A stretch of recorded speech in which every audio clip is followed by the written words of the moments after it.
marhaban ya Ramadan. Assalamualaikum warahmatullahi wabarakatuh. Waalaikumsalam. Kembali lagi dengan saya Najwa Zulfa Aprilinda dari semester 2 Prodi Hukum Keluarga Islam pada acara Podcast Hukum Keluarga.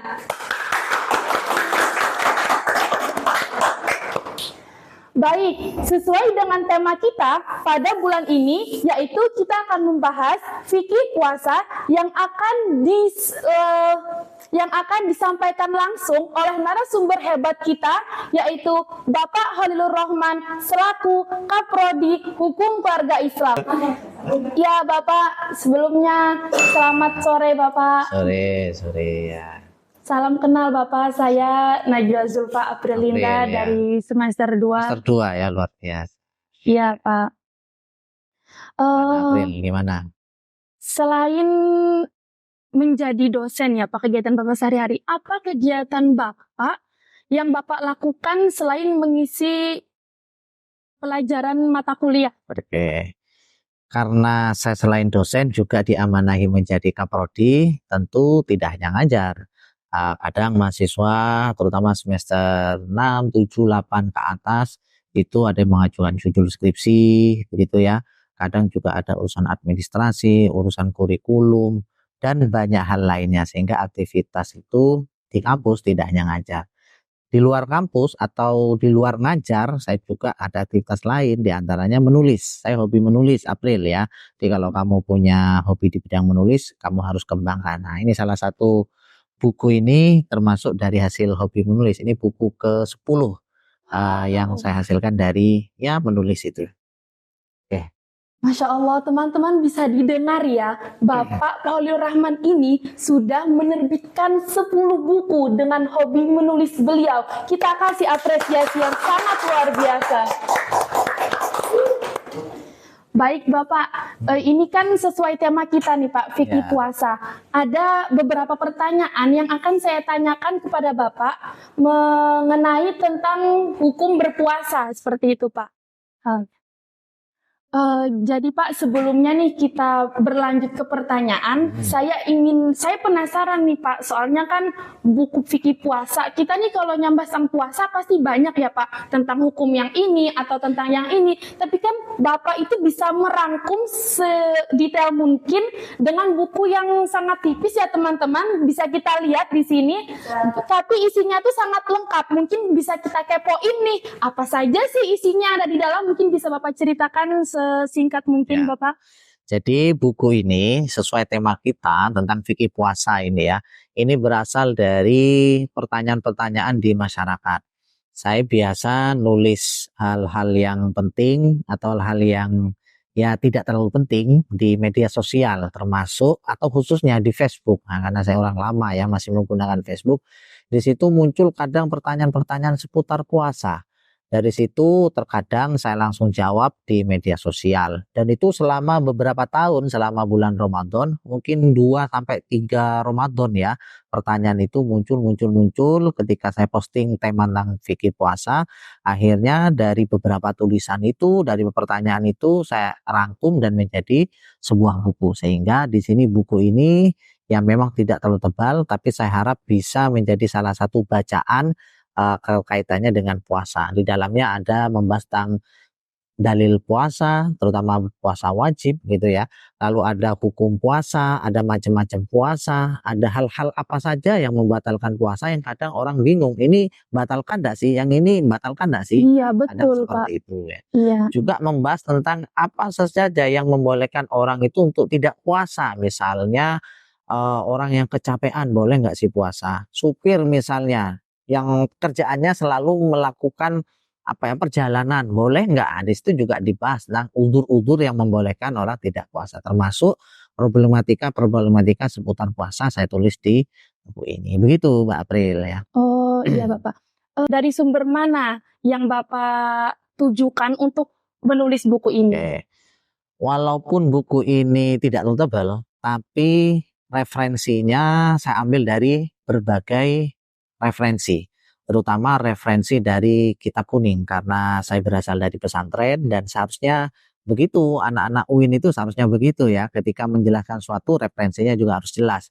Di situ saya kutip dari berbagai kitab fikih, baik itu fikih madhab Syafi'i ataupun fikih empat madhab. Misalnya Kitabul Fiqh ala Madhahibil Arba'ah yang di dalamnya ada penjelasan tentang empat madhab. Makanya di buku ini nanti tidak hanya pendapat fikih dalam madhab Syafi'i saja yang dijelaskan tentang puasa, tapi juga dalam berbagai madhab seperti itu. Oh, berarti walaupun bukunya tipis itu sudah menjelaskan dari beberapa macam Ya, madhab gitu kurang ya? lebih seperti itu agar Luar menjadi biasa. pandangan yang beragam di masyarakat kita seperti itu. Eh, inspirasi apa Pak yang membuat Bapak menulis buku ini gitu loh Pak? Oke, Karena apa? ya pertama itu tadi karena terkadang pertanyaan ini berulang-ulang di masyarakat ya. Kadang satu Ramadan saya sudah menulis seperti ini, ditanyakan lagi di bulan Ramadan berikutnya.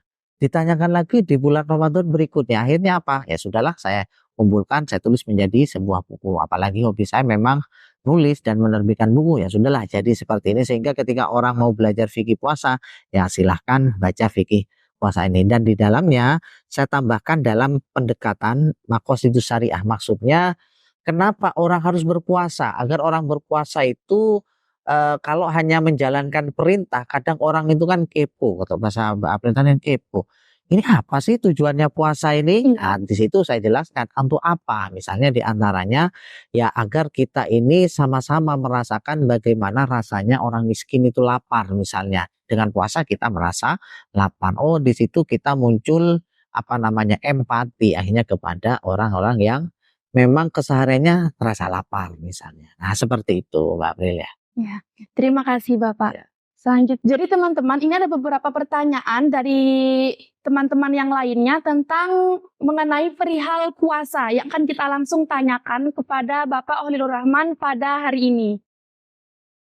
Baik Pak, pertanyaan yang pertama nih, bagaimana puasa wanita yang haidnya selesai namun selang 2 hari dia keluar lagi gitu loh Pak. Bagaimana hukum 2 hari ini? Apakah dia tertulis puasa atau harus menggantinya? Karena kan halatnya itu cuma 2 hari Ya. gitu Pak. Pertanyaan itu masuk juga dalam pertanyaan yang ada di buku ini. Jadi beberapa dalil sudah saya tulis di buku ini. Singkatnya, misalnya saya kasih ilustrasi. Misalnya ada perempuan nih ya, dia haid selama 7 hari. Haid itu kan minimal 1 hari, normalnya 7 hari, maksimal 15 hari. Misal ada perempuan keluar darah haid 7 hari. Dan di hari ke-7 itu dianggapnya sudah bersih, sudah dicek, sudah bersih. Kok tiba-tiba 2 hari kemudian, berarti kan anggapnya dia sudah suci, di hari ke-8 dia suci, 9 dia suci, 10 dia suci. Kok di hari ke-11 keluar darah lagi, ini darah apa? Kan gitu kan ya. Nah, di sini saya jawab, ada 2 pendapat ulama ya, ada 2 pendapat ulama, ini sebenarnya darah yang keluar di hari ke-11, karena tadi kan 8, 9, 10 bersih, 11 keluar lagi. Ini darah apa? Apa darah haid juga atau darah istihadah? Konsekuensinya kalau ini darah haid berarti kan wajib puasa lagi. Sedangkan yang 3 ini bagaimana? Nah, kalau dia istihadah berarti juga konsekuensinya lain. Kurang lebih jawabannya begini. Jadi ada yang mengatakan kata ulama ya sudah 3 hari itu dianggap masih dalam kategori haid. Kenapa? Karena minimal haid itu maksimal haid itu kan 15 hari. Ya, maksimal haid itu 15 hari. Sedangkan di sini dia berhenti haidnya itu masih di hari ke 8, 9, 10. Artinya masih dalam batas waktu 1 sampai 15 hari. Kalau ternyata keluar lagi gitu ya, oh berarti yang 3 hari itu tadi itu masih dianggap haid sebenarnya. Sehingga menurut sebagian ulama ya sudah ini dianggap tidak puasa. Sehingga 3 hari ini dia wajib menggantinya di hari lain. Termasuk darah yang keluar di hari ke-11, 12, 13, 14, sampai 15 batasannya misalnya ya. Nah, maksimalnya kan 15. Ini wajib diganti dimulai dari tanggal 8 tadi yang dianggap bersih tadi. Ada lagi ulama yang mengatakan, oh enggak, itu sudah dianggap darah suci. Yang hari ketiga itu sudah hari ke-8, 9, 10 dianggap sudah suci. Kenapa? Karena sudah bersih, mau apa lagi? Maka yang 3 hari itu dianggap ya sudah sah puasanya, tidak perlu mengganti di hari lain. Nah, seperti itu. Tinggal kita melihat nih, kita menggunakan pendapat mana yang paling cocok dengan keadaan. Seperti itu ya. Baik, menanggapi pernyataannya Bapak tadi ya Pak, berarti 3 harinya itu kita bisa ganti atau dari pendapat ulama yang pertama, itu berarti apakah puasa kita bisa dikatakan sia-sia Bapak? Tidak ada sia-sia dalam kegiatan ibadah kita ya. Karena kita melihatnya kan 3 hari itu kan seakan-akan suci. Seakan suci kalau kita ibadah. Tentu niat itu sudah berpahala gitu ya. Kita niat berpuasa itu sudah berpahala. Nah, makanya tidak ada sia-sia dalam tindakan ibadah. Walaupun ternyata menurut sebagian ulama, ternyata kalau bahasa saya di buku ini di-prank darah head gitu ya. Semacam di-prank gitu ya. Sudah berhenti, ternyata keluar gitu kan ya. Makanya ya memang ini dianggap tidak puasa, tapi sekali lagi tidak sia-sia karena orang berniat saja. Bahkan dikatakan niat orang beriman itu lebih baik daripada pekerjaannya. Oh, ini sudah berpahala. Apalagi dia betul-betul tidak tahu ya, sudah berpahala seperti itu. Baik Bapak, terima kasih. Selanjutnya mengenai pertanyaan kedua nih Bapak ya. Kita menanggapi Mbak Mega, seorang wanita pemain voli yang dimana dia itu bekerja dengan olahraga gitu Pak. Jadi dia itu mengatakan perminta maafannya karena ketika dia bekerja dia tidak bisa melakukan ibadah puasa tersebut. Itu seperti apa tanggapan Bapak? Oke, ini mirip seperti yang saya posting di Facebook saya ini. Nanti Mbak April follow Facebook atau punya Facebook atau enggak? Belum Pak. Oh, sudah nggak punya ya? Ya, Memang Pak. yang Gen Z ini sudah nggak punya ya. Tapi kalau Instagram kan nggak bisa nulis banyak. Tapi kalau Facebook itu masih bisa nulis banyak. Nah, nanti khusus ini buat akun Facebook lagi, nanti follow ya. Di antaranya saya bahas itu. Apa? Jadi gini, orang itu apakah boleh sejak awal tidak puasa padahal dia mampu? Menurut mayoritas ulama nggak boleh. Artinya apa? Dia tetap wajib niat puasa di malam hari.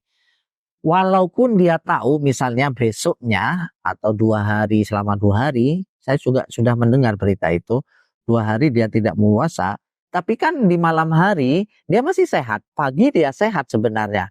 Maka menurut mayoritas ulama dia tetap wajib puasa, nggak ada alasan dia untuk tidak berpuasa. Nah misalnya kok ketika dia main kok betul-betul terasa lelah sekali sehingga kalau tidak membatalkan puasa bisa membahayakan dirinya, baru ketika itu dia boleh gitu ya. Jadi tetap di malam hari dia tetap wajib puasa karena itu bukan termasuk uzur yang membolehkan puasa. Beda halnya ketika misalnya dia melakukan perjalanan nih ya, misalnya dari tempatnya ke tempat pertandingannya itu melebihi kurang lebih 89 km. Berarti kan statusnya musafir, orang yang melakukan perjalanan. Nah, yang kayak gini baru boleh, tapi statusnya ya karena melakukan perjalanan itu tadi. Nah, tapi kalau statusnya bukan melakukan perjalanan, ya sudah tinggal di situ atau melakukan perjalanan tapi tidak jauh, ya sudah dia tetap wajib puasa. Menurut sebagian ulama, mayoritas ulama ya seperti itu. Ada lagi ulama mengatakan begini, tapi kondisinya nih dia sehat. Kalau dia puasa, maka pasti akan membahayakan. Misalnya menurut medis, orang ini sehat sebenarnya, tapi kalau dia puasa akan membahayakan dirinya, maka menurut sebagian ulama itu juga dibolehkan. Nah, maka tinggal lihat nih kasusnya, apakah sebenarnya ketika dia puasa membahayakan dirinya atau tidak. Maka menurut saya kok karena itu tidak membahayakan, ya sudah dia tetap puasa. Konsekuensi sebagai orang beriman, berislam adalah mengikuti apa yang sudah diperintahkan, ya sudah dia wajib puasa. Kok di tengah hari betul-betul haus, lapar dan harus meninggalkan puasa, yaitu suatu rukhsah kebolehan seperti itu. Juga ini tertarik di dunia voli ya, Mbak April. Oh, kalau saya enggak Pak, tapi saya suka mengikuti kayak perkembangan zaman seperti Pak. Jadi kan kita gini Pak, berpendapat dan bertanggapan seperti apa tentang itu tadi Pak. Makanya saya pertanyakan lebih jelasnya itu kepada Bapak gimana? Kalau bulu tangkis tahu enggak? Nggak bisa Pak, bukan nggak bisa. Tahu informasinya tidak? Oh, belum Siapa Pak. juara All England sekarang ini? Belum Pak. Nggak tahu ya? Iya. Nanti lihat lagi. Oke, silakan lanjut ya. Iya, gini Bapak, kan tadi misalnya nih dia itu kan boleh buka puasa karena rukhsah gitu kan tadi Pak. Misalnya dia selama 30 hari kita melaksanakan ibadah puasa, dia tuh selalu tidak tahan dengan puasanya, dia merasa kecapean atau bahkan merasa dia pusing. Tapi kalau itu ditinggalkan, kegiatannya itu ditinggalkan, dia akan merasa rugi terhadap dirinya. Seperti itu Bapak. Terus misalnya dia milih untuk akan di lain hari mengganti puasanya, tapi di lain hari di luar bulan Ramadan itu bahkan jadwalnya lebih padat, sangat padat sekali. Dan dia memilih untuk membayar fidyah saja, tapi puasanya tidak dibayar. Oke. Seperti itu. Jadi perlu dibedakan hal-hal yang boleh uzur membatalkan puasa, yang penggantinya adalah qadha, dan hal-hal yang membolehkan berbuka puasa, penggantinya adalah fidyah. Ini perlu dibedakan. Hal-hal yang membatalkan puasa dan puasanya penggantinya adalah qadha, diantaranya itu tadi, orang karena kecapean luar biasa sehingga dia membatalkan puasanya, sangat haus, sangat lapar sehingga dia membatalkan puasa, maka kewajibannya adalah mengqadha, bukan membayar fidyah. Kalau dia hanya membayar fidyah nggak sah, dia tetap punya kewajiban puasa. Nah, bagaimana kalau kemungkinan terus seperti itu? Nah, yang namanya hukum itu kan dilihat sejauh mana dia mampu. Kalau misalnya, ini misal terjadi ya, misal saja orang yang pekerjaannya mesti tiap hari, ini mesti misal ada ya, saya nggak tahu persis ada atau tidak. Tiap hari selalu pasti capek. Niat di malam hari, siang pasti capek karena sangat berat. Pasti seperti itu misalnya. Kalau dia kondisinya sehat, ya sudah tetap harus niat di malam hari, siang batal, ya sudah boleh membatalkan jika membahayakan dirinya. Ini kalau kondisinya sehat dan normal ya. Kapan dia menggantinya? Ya semampunya dia, gitu ya, semampunya, dan harus dicari waktu. Misalnya kalau pekerjaan kan ada waktu libur 1 minggu, dan Ramadan itu kan tidak tiap bulan gitu kan ya. Misalnya ini ya, Ramadan itu kan 30 hari, ya sudah dicicil misalnya Sabtu Minggu, ya harus begitu. Namanya konsekuensi sebagai orang Islam ya harus begitu.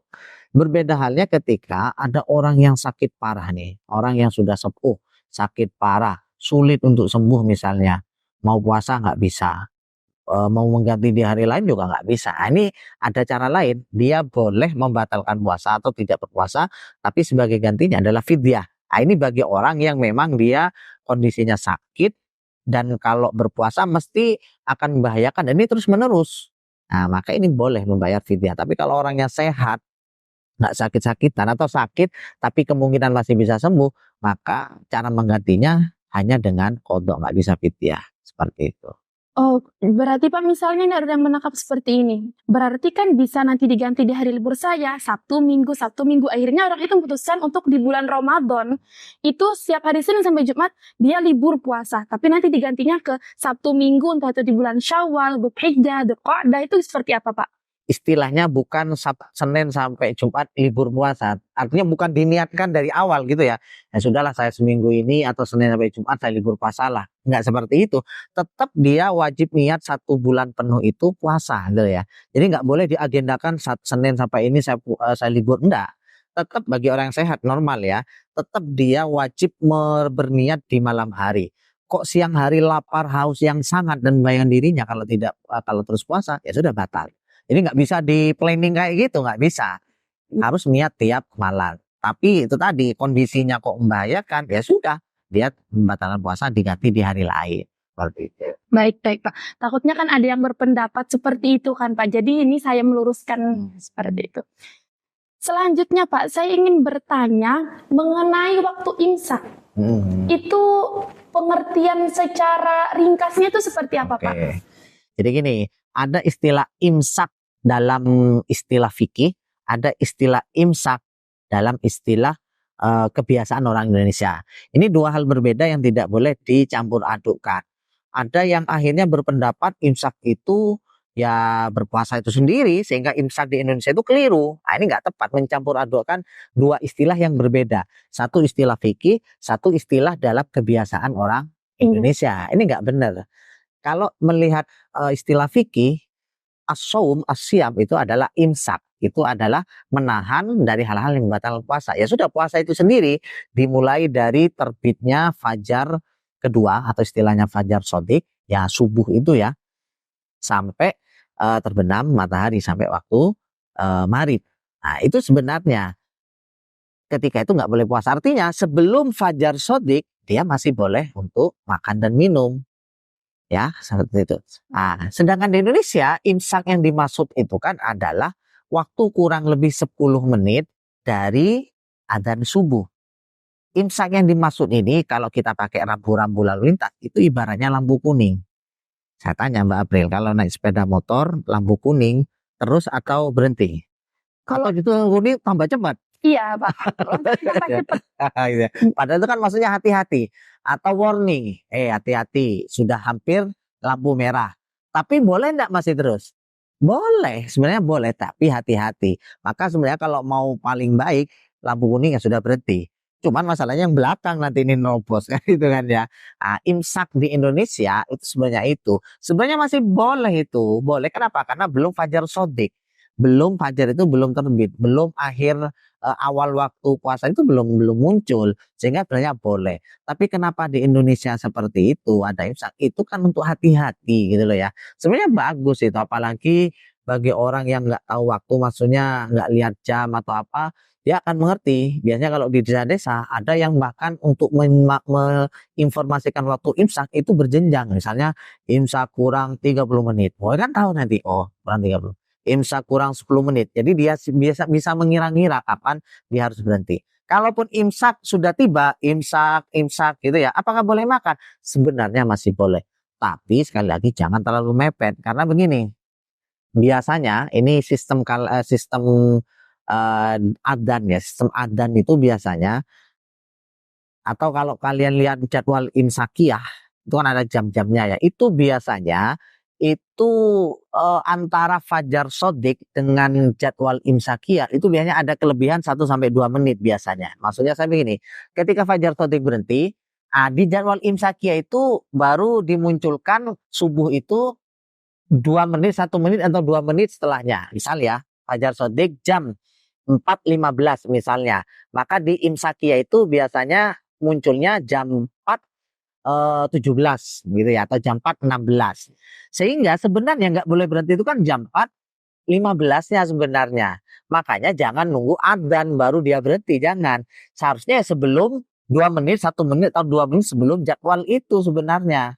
Makanya ulama Indonesia kenapa sampai kurang lebih 10 menit ya agar tidak masuk ke sini gitu loh. Ada lagi mengatakan ya sudah di tengah-tengah 5 menit sebelum adzan lah nggak apa-apa. Jadi imsak masih boleh sampai kurang lebih 5 menit begitu. Yang penting tidak sampai 3 menit atau 2 menit sebelum fajar itu tadi. Begitu ya. Kan kita nih puasa Pak, menahan lapar dan haus dari terbitnya fajar seperti itu ya Pak. Apakah terbitnya fajar itu ditandakan dengan adzan subuh? Ini juga perlu diluruskan. Saya katakan tadi antara fajar sodik, fajar kedua itu ya, dengan adzan. Adzan ini kan mengikuti yang ada di jadwal yang biasanya tersebar di mana-mana itu ya. Adzan itu kan mengikuti jadwal itu. Nah, saya katakan tadi biasanya penentuan itu biasanya antara fajar sodik dengan adzan dengan jadwal yang ada itu biasanya 1 menit 2 menit. Berarti sebenarnya kita itu berhentinya ya 1 atau 2 menit sebelum jadwal itu seharusnya. Karena itu fajar sodik sudah terbit. Jangan nunggu adzan baru berhenti. Apalagi adzan kita masih makan nih ya, jangan. Jadi sebenarnya yang diikuti ya 1 atau 2 menit sebelum jadwal itu, sebelum adzan itu seharusnya. Makanya kenapa ada imsak di Indonesia itu ya agar hati-hati. Bagus itu maksud. Oh iya Pak. Jadi gini Pak, misal nih kan kita kan adanya jadwal imsak sama adzan subuh yang tertera di televisi itu biasanya hanya pada bulan Ramadan. Misalnya kita nih mengerjakan puasa sunnah seperti itu Pak, itu kan kita tidak mengetahui kapan imsak atau kapan adzan itu kita mengetahui mungkin ya Pak, tapi kalau imsak kan tidak tertulis seperti itu Pak. Misalnya kita sudah adzan, ada yang berpendapat seperti ini Pak. Waktu adzan sudah tiba, kita masih boleh makan apabila itu puasa sunnah. Tapi kita berhenti ketika adzan itu sudah selesai. Itu seperti apa Bapak? Sama ya, urusan puasa itu mau wajib ataupun sunnah, batasnya sama. Namanya puasa itu menjaga atau menahan diri dari hal-hal yang membatalkan dari terbitnya fajar sotik yang dimaksud sampai terbenam matahari. Ya sama. Berarti ya ukurannya tadi kalau mau pakai yang lebih hati-hati 1 atau 2 menit sebelum adzan ya sudah harus berhenti. Lebih hati-hatinya lagi ya pas imsak yang biasa ada di bulan Ramadan, berarti kurang lebih 10 menit. Ya. Atau kalau nggak mau 10 menit ya sudah 5 menit lah sebelum adzan, itu masih masuk kondisi yang masih aman lah seperti itu. Lah kan nggak tahu ada imsak-imsak, ya tinggal lihat jadwal misalnya subuh jam 4.15, berarti kita jam 4.10 sudah harus berhenti makan seperti itu. Yang berbeda itu hanya di niat nanti. Kalau niat wajib puasa harus sebelum fajar shodiq. Kalau niat sunnah boleh sampai sebelum zuhur. Yang penting tidak makan minum seperti itu ya. Oh, semisal nih Pak, kita itu mengerjakan puasa Ramadan. Kita full kegiatan dari pagi sampai malam, itu kita full kegiatan, akhirnya kita capek Pak. Ketika sampai di rumah, itu kita langsung tidur. Dan kita lupa akan berniat puasa tersebut. Kita bangunnya itu ketika adzan. Bahkan melebihi adzan misalnya Pak, melebihi adzan subuh itu seperti apa? Tidurnya jam berapa?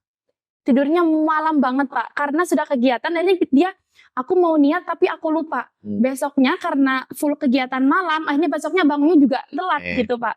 Jadi masalah niat ini ya. Niat itu wajib sebelum fajar shodiq kan gitu kan ya. Niat itu kayak apa sih? Niat itu tempatnya di hati. Jadi niat itu memang yang bagus, yang baik dilafalkan. Nawaitu somagodin itu ya. Tapi yang penting di dalam hati sudah ada keinginan besok mau puasa. Misalnya nyampe di rumah, lalu sebelum tidur dia berpikir, aduh nanti saya akan sahur untuk puasa gitu ya. Yang penting kan sudah ada keinginan untuk puasa di besok hari, itu sudah niat walaupun tidak mengucapkan nawaitu somagodin. Itu sudah dianggap niat. Bahkan kata ulama, orang kalau misalnya sahur nggak niat apa-apa, yang namanya sahur kan untuk puasa, ya sudah itu dianggap niat. Yang nggak boleh itu misalnya dari maghrib tidur. Jadi kan belum niat tuh ya. Habis buka puasa tidur sampai subuh lewat. Nah, berarti kan sama sekali nggak niat. Nah, ini yang nggak sah berarti karena belum sama sekali meniatkan, kecuali mazhab yang lain. Nanti ada lagi yang berbeda. Tapi mazhab mayoritas, mazhab Syafi'i khususnya mengatakan ya tidak sah karena sama sekali tidak ada keinginan dalam hati untuk berpuasa begitu. Maka yang paling aman bab niat ini kata ulama itu di samping mengikuti mazhab Syafi'i yaitu mengucapkan niat tiap malam, juga ditambahkan niat versi mazhab Maliki, yaitu 1 hari niat, 1 kali niat untuk full 1 Ramadan. Ya antisipasi tadi khawatir lupa seperti itu. Baik Bapak, Ya. terima kasih. Pertanyaan selanjutnya ini. Apakah puasa Ramadan ini bisa diwariskan? Semisal ada keluarga yang meninggal dalam hari ke-20. Apakah 10 hari puasa itu bisa digantikan oleh ahli waris?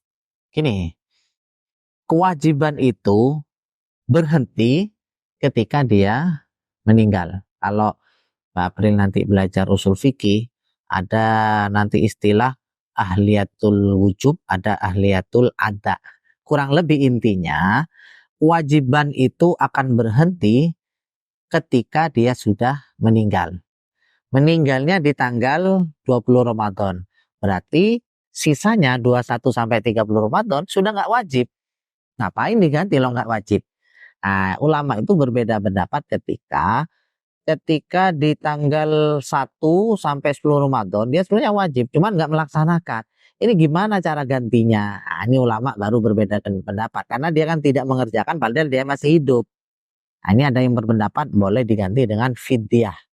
Ada yang mengatakan boleh diganti dengan puasa oleh ahli warisnya. Tapi yang lebih kuat itu menggantinya dengan fidyah, memberi makan orang miskin seperti itu.